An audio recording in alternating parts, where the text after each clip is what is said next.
Viewers, कैसे हैं आप लोग। ये हमारी कुर्ती है। इसकी 2 वीडियोस में आपके साथ शेयर कर चुकी हूँ कि कैसे हमने इसकी स्लीव्स बनाई थी, कैसे इसमें अम्ब्रेला स्टाइल बनाया था, और इसमें जो मैंने कॉलर बनाया उसकी भी वीडियो आपके साथ शेयर कर चुकी हूँ। ये देखिए। तो अब बात आती है इसकी फिटिंग एंड स्लीव्स अटैच करने की कुर्ती की, तो वो किस तरह से अटैच होती है। तो आज की वीडियो में आपको यही बताऊंगी कि इसकी फिटिंग किस तरह से मैंने कर रही हूँ एंड किस तरह से इसकी अटैच होगी स्लीव्स कुर्ती में। ये हमारी कुर्ती है, ये हमारी स्लीव्स है, इसमें ये हमारी स्लीव्स अटैच करनी है।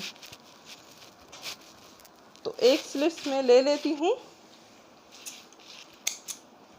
फिटिंग का बड़ा मसला होता है कि फ़िटिंग में ज़्यादातर 19-20 हो जाता है एंड वही जो लड़कियां चाहती हैं वो फ़िटिंग नहीं हो पाती। तो घर बैठे आप ऐसी ही फ़िटिंग कर सकते हैं। मेरी वीडियोस से आपको बहुत सारा नॉलेज मिलेगा, नए नए आइडियाज़ मिलेंगे कि किस तरह से आप अपनी ड्रेस के फिटिंग कर सकते हैं, उसमें नई नई डिज़ाइंस डाल सकते हैं। बहुत सारी मैंने रिबिन के साथ आपको बताया है वीडियोस में कि किस तरह आप रिबिन्स का यूज़ कर सकते हैं, किस तरह से आप कटवर्क का यूज़ करके अपनी ड्रेस में एक नया लुक दे सकते हैं। मैं आपको आइडिया दे सकती हूँ, आगे आप उस आइडिया को यूज़ करके अपनी ड्रेस को एक नया लुक दीजिए।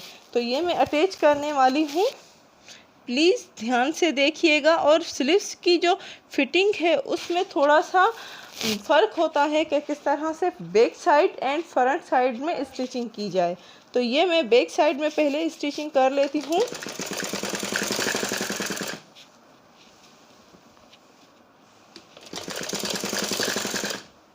बैक साइड हम जब कट करते हैं तो वो हमारी जो फिटिंग के हिसाब से ही होती है, लेकिन जो फ्रंट वाली हम स्टिचिंग करते हैं उसमें थोड़ा सा फ्रंट बैक साइड से कम होता है, फ्रंट बैक साइड से कम होता है। तो आगे वाली जो स्लीव्स है आपकी आगे वाली साइड है, जैसे कि ये गले वाली साइड है, तो ये आप 1/2 सेंटीमीटर ये गले वाली है, तो ये 1/2 सेंटीमीटर कम रखिएगा एंड बैक साइड वाली उतनी ही रखिएगा जितनी आपकी फ़िटिंग है। इससे क्या होगा, आपकी फ़िटिंग बहुत ही अच्छी आएगी सूट की एंड आपके सूट में एक नया लुक देखने को मिलेगा।